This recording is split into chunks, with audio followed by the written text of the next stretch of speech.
Hello everyone, I am Grandmaster Priyadharshan Kannappan from Chess Gyaan Academy, and this video is brought to you in a partnership with FollowChess app, where we bring you a daily coverage of 21 great players from the past who had the potential but fell short of becoming a world champion. So this is the 6th day of our 21-day series called the 21 Gems of Chess. And today the Grandmaster whose game we are going to be looking at is Grandmaster Leonid Stein, considered to be a top 10 player in his era, and many a times came very close to qualifying for the candidates tournament and so on. And Stein was known for his flair for attacking games and had a very natural style of chess, and he was a legend in his time frame and was considered to be a top 10 strength player and during his era. But there was always some other very popular player in USSR at that time who were stronger than Stein, so they kind of overshadowed him and his popularity.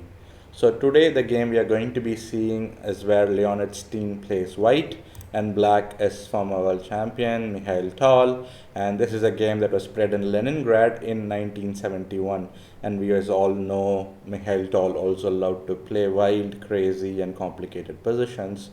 So are we going to be seeing a very crazy game, because as I mentioned, Leonid Stein also loves to play an attacking game? Let's find out in this video. So white started with 1c4, which is a slightly bit surprising because Leonid Stein loved to attack, so his favorite move was obviously to play 1e4 in this position. So he starts with c4, black went knight f6, g3, e6, bishop g2, d5, knight f3, bishop e7, short castles, and we have d4. So we have reached a Catalan, not the opening that we would have really expected when two aggressive players play, because we would generally expect something like King's Indian defense or some gambit, and there's a lot of active play and a lot of complications. But this is a kind of a peculiar thing that I have noticed. I don't know how often, or like is it just my assumption. The fact is, when players of two similar styles play, let's say two aggressive players play, their game tends to be pretty positional when they play against each other. And when, let's say, two positional players play against each other, the game tends to be sharper than usual. So maybe they both are trying to outwit their opponent in their not so strong area of chess. So this is just my personal opinion. And here, as we have a Catalan, it's very well known we are going to see a very long positional struggle, high probability for a long positional struggle, fighting for technical and strategic aspects of the game. So for d4, it is very well-known move for black is obviously d takes c4, capturing the pawn. And here white has tried different moves, queen c2, queen a4, trying to get the pawn back, and then try to get better control of the center of the board. So that's the normal idea for white. And dc4 is so popular that it has close to 16,000 games in database, and even if you put together all the other alternatives for black, instead of d takes c4, they all add up to only around 16,000. So a single move is more popular than the remaining all the other continuations put together in this particular move. So for d4, black played c6 instead of d takes c4, and white continued with queen c2, but white has few other options also instead of queen c2. For example, one option for white is b3. The point of b3 is obviously to support the c4 pawn in case if black goes b6, bishop b2, bishop b7, knight c3, and very standard Catalan position, and high probability that it would convert or transpose into a position from a different move order. So this is if 7b3 was played. An interesting move in my opinion is queen d3. It is kind of risky to put the queen here because black's development plan includes knight b d7 and b6. So if black goes b6, knight c3, black has this move bishop a6, trying to exploit this queen's position on d3, and white can go b3, knight b d7. And the point to note is this line with queen d3 has been tried by Anand and his team of seconds like Ochtas a few times, and white has also scored pretty considerably higher than the average. So even though it looks like maybe a dubious move to put the queen on d3, I think it has some venom and some ideas behind it. So certainly a move that white can analyze in depth if white is interested in playing Catalan in this particular position. So for knight b d7, if white goes e4, trying to get control of the center right away, black can play d takes c4, b takes c4, and either the e5 pawn break or c5 pawn break. And I think black is doing okay because black is immediately challenging the center with both these pawn breaks. For example, after c5, c4 is a problem that white needs to address in the future. And if e5, if d takes e5, white can go knight. If white takes d e5, black can go knight g4 and get this pawn back, and possibly knight c5 square is an outpost and so on. And I think black has his own set of play in the position. So for knight b d7, white would not go e4, which would be a bit premature in my opinion, but white can go rook d1, and there are quite a few games that you can study from this position. So all this if white goes 7th move queen d3. The other option is obviously knight c3, b6, b3, which would also transpose to some other main line. In the game, white played queen c2, so white is defending the c4 pawn and also at the same time trying to keep an eye on the e4 square where white may go knight d2 and go e4. So black plays b6. If white goes knight b d2, this was not played in the game though, white played 8th move rook d1, but if white had gone 8th move knight b d2, black would go bishop b7, e4, knight a6, and if a3, black goes e5, and a complex position would have been reached.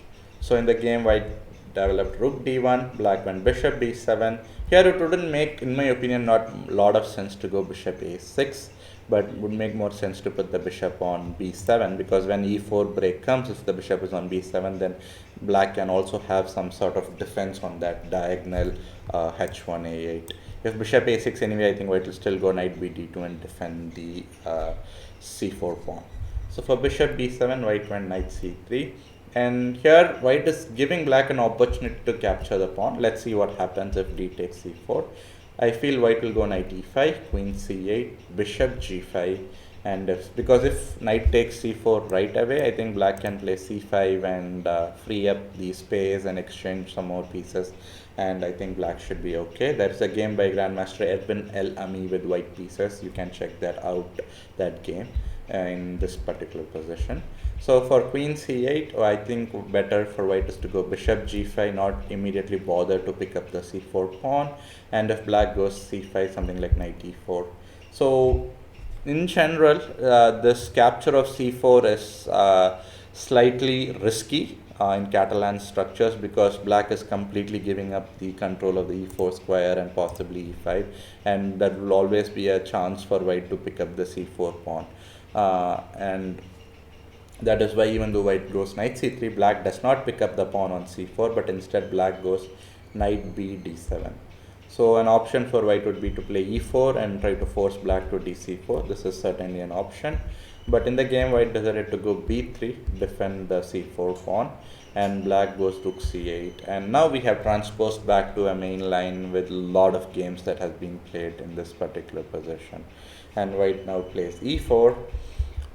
And here, black, in my opinion, made a dubious move or a mistake, and that was c5.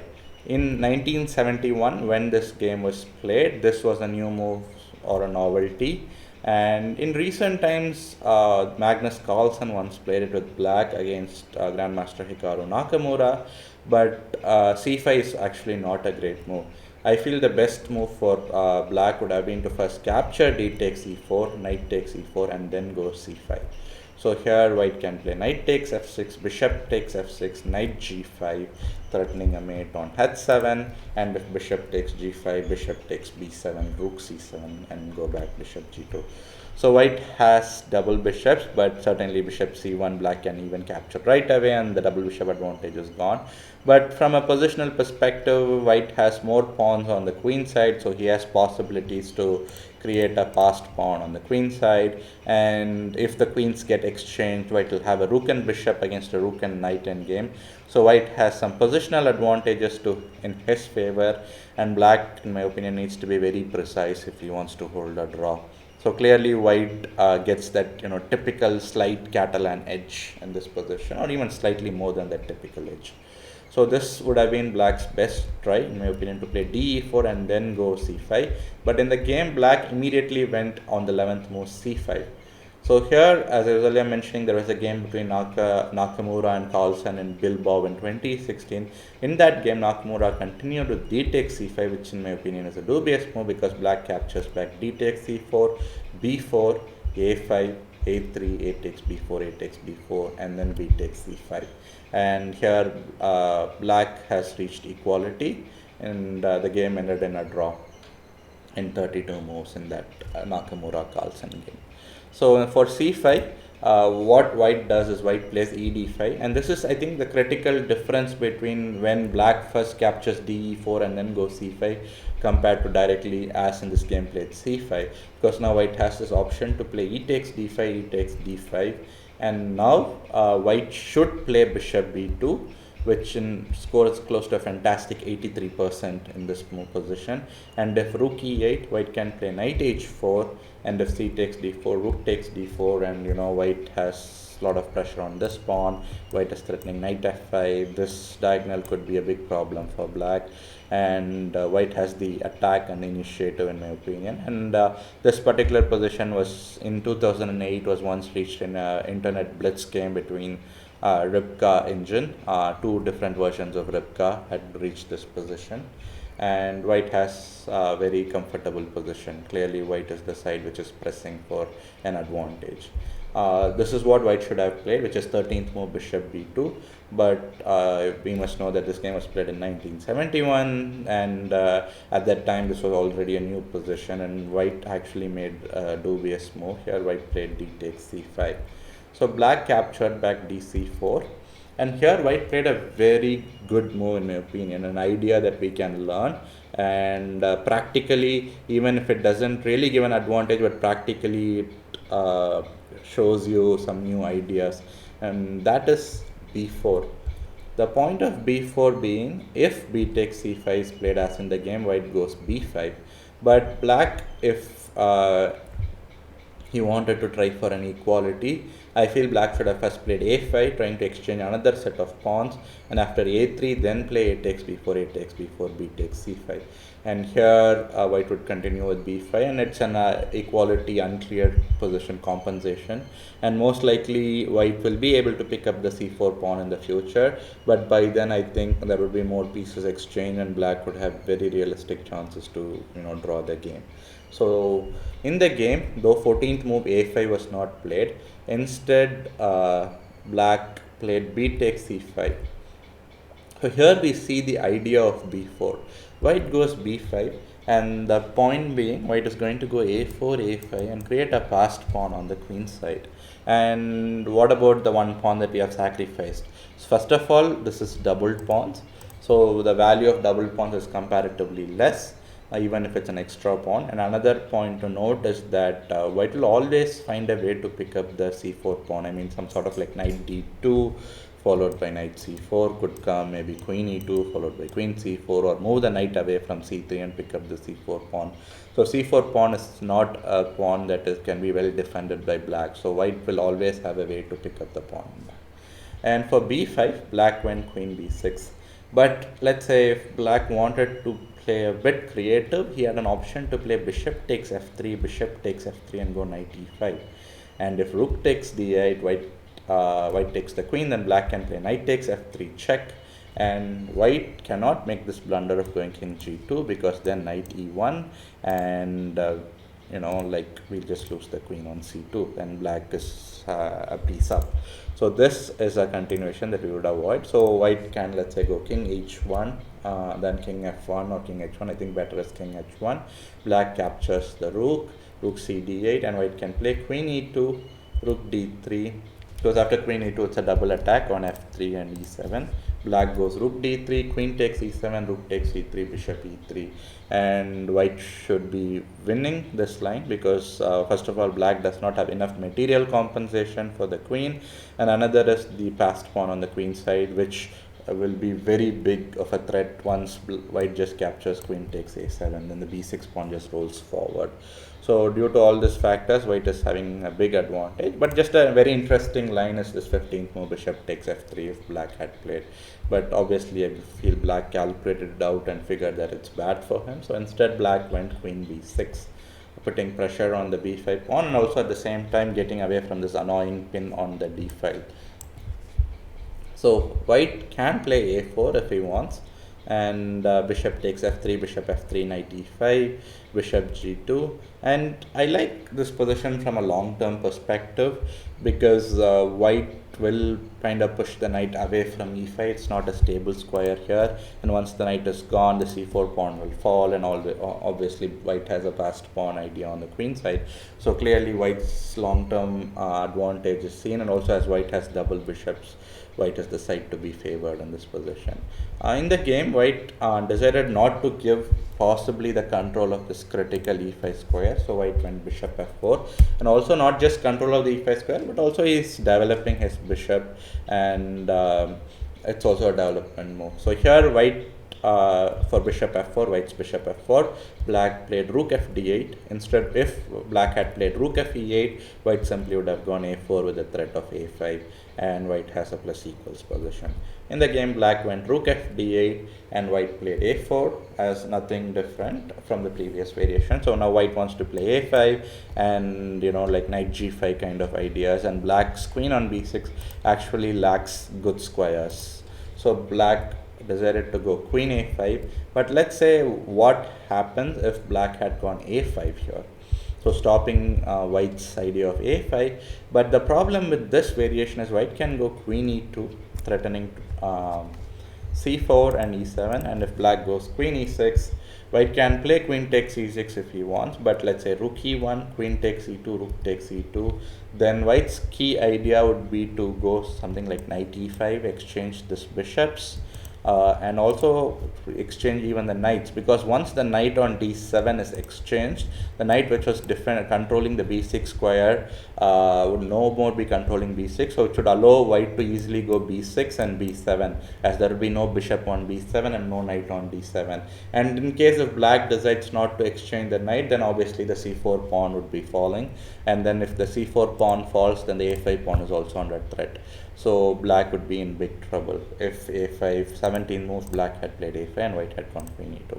In the game, black went queen a5. So if you are watching this video, I would suggest you to spend a minute or two, how much ever time, maximum I would say 5 minutes, but should not take you that much time, and calculate what are the variations that arise if white goes knight d2 here.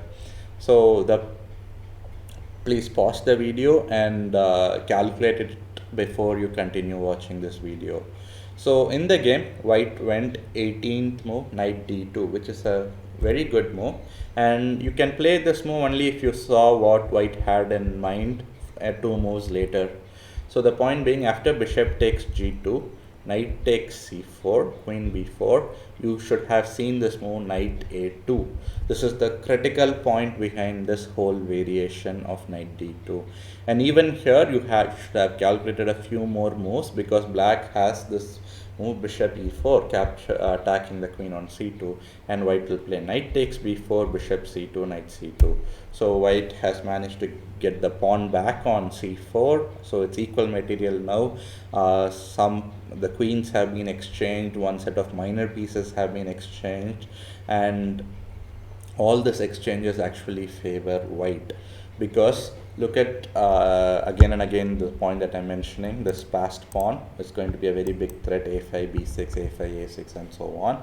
And look at the placement of the pieces, knight on c4, and this knight on c2 is going to get rerouted very soon to e3 and some sort of d5, and the bishop on f4 is playing a very critical role, not letting the black rook to come to b8. In comparison, look at the black bishop. This bishop is heavily restricted thanks to the c5 pawn, so it does not have a lot of scope to play actively. The knight on f6 does not have an active square. I mean, it can go knight h5, but that's just a one move threat in my opinion. And the knight on d7 is also playing a defensive role in my opinion. So overall, the difference in the strength of minor pieces and the threat of a passed pawn gives white a very huge advantage.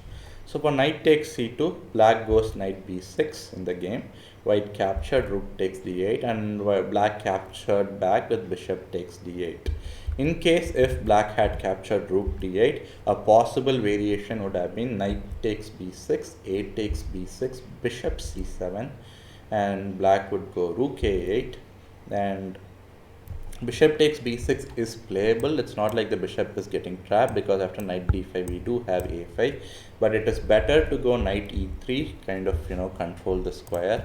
And if bishop goes to d8, we can capture bishop takes d8, rook d8, and knight c4. And the whole point being, if knight d5 or so, white has this deadly pin with rook d1, and if black goes rook b8, white occupies the d file, and white is threatening most like rook d6. And unfortunately black cannot go rook a8 threatening the a4 pawn, because knight takes b6 and the knight defends the a4 pawn, and also it wins the b6 pawn. So this is clearly lost for black.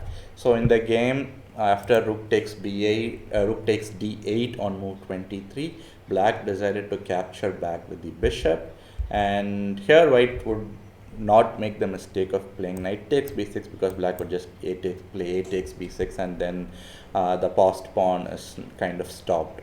So white decided to play knight to e3, and white's next move threat is, I think, a5, and force black to capture on c4. So black captures knight c4 voluntarily, knight takes c4, knight d5, and white goes rook d1, putting pressure and asking the black knight to make a decision. So here, let's say black has 2-3 options in my opinion. Knight b6 is the move that was played in the game, and another option for black would be knight takes f4, g takes f4, king f8. But white can simply play rook d5 and play f5, or just bring the king forward, and there's always pressure on the c5 pawn, and white can slowly improve his position, and black just has to keep defending forever, and I feel white will be able to convert his advantage. And another option I feel is outside of knight b6 and knight f4 is something like knight c3, but knight c3 also doesn't do a lot of it does a double attack both d1 and a4 at the same time. If needed, white can go rook a1, just passively defend a4, or white can also play something aggressively, go something like rook d7 with the idea of knight d6, or threaten to take rook a7, and so on, and white has a big advantage. So in the game, for 26th move, when white went rook d1, black decided to go knight b6, and white played knight d6, and black cannot really go rook b8 or anything, because then that would allow moves like knight takes f7, so, and the bishop on f4 is attacking the rook. So instead black went rook a8, the safest spot for the rook. White goes a5, knight a4, knight c4, and knight c3. So it looks like black is going to win the b5 pawn, because we cannot defend the pawn by going rook b1 or anything, but white has this neat little move which is rook e1, threatening back rank mate. So instead of rook e1, that is a kind of a interesting move. Winning still, but kind of, what to say, if you want to be a bit clever, kind of move, which is b6. So if knight takes d1, you can play b7, and this is also winning. But in the game, Leonid Stein decided to play the most logical move, which is rook e1, threaten back rank mate. So black played bishop takes a5, knight takes a5, knight takes b5, 2 pawns for the piece. Definitely not enough compensation, and the 2 pawns are also not really advanced or anything, such that if they were advanced, at least they can create some sort of counterplay, but they are very close to their starting position. So white can simply go ahead and pick the pawns. Rook e5, knight d4, rook takes c5, and in this position Mihail playing the black pieces resigned, as there is no more compensation or anything. White is just going to win the game purely with this extra material. So a very a topical opening was played in this game, Catalan, and Catalan's popularity was at an all-time high, let's say, when once Kramnik started playing it with white. And so again, an opening choice that actually is not the normal playing style of either white or black, Leonid Stein or Mihail. So it was very interesting to see how this game developed, and certainly, in my opinion, the big mistake for why black was this c5 move. Black should have played de4 and then played c5, but instead black went c5. And even after this, white did give black a chance on move 14, I believe. Yeah, move 14. When white played b4, black could have played a5 and exchange another set of pawns and come closer to equality. But once these two mistakes happened, black really did not have a chance to get back into the game, as white just simply played a very beautiful and nice positional game.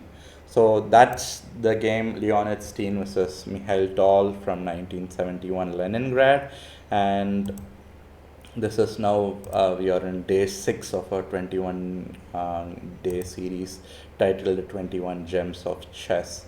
So I hope you're all enjoying the games that we have brought on the previous days. And in case if you want to watch the previous days videos, all the videos are available on the Chess Gyaan YouTube channel. So the link will be on the PGN file, and but you'll only get to see the videos there. So if you want to see games of, let's say, in the previous days we had analyzed games of grandmasters like Geller, Rashevsky, Bololevsky. Yesterday we analyzed game of Grandmaster Jan Timman. You can certainly go and check the channel, and all the videos are there for you to view. So this 21 Gems of Chess is a series that is brought to you by me, myself, Grandmaster Priyadharshan Kannappan, through my academy, Chess Gyaan, and the FollowChess app.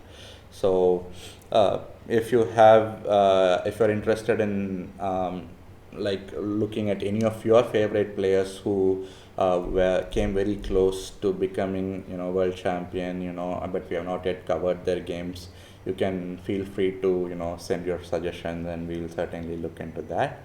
And I hope everyone is staying safe from the lockdown all over the world. And chess, there's so much online chess activity going on during this lockdown to keep our chess players engaged, and this is also one such effort by FollowChess and Chess Gyaan to keep you engaged during this times when there's a global lockdown in different countries. So that's all I have for today, and I will be seeing you all tomorrow with a different grandmaster and one of his best games, grandmaster who had the potential to become a world champion. So signing off as Grandmaster Priyadarshan, and I will see you all tomorrow. Bye bye.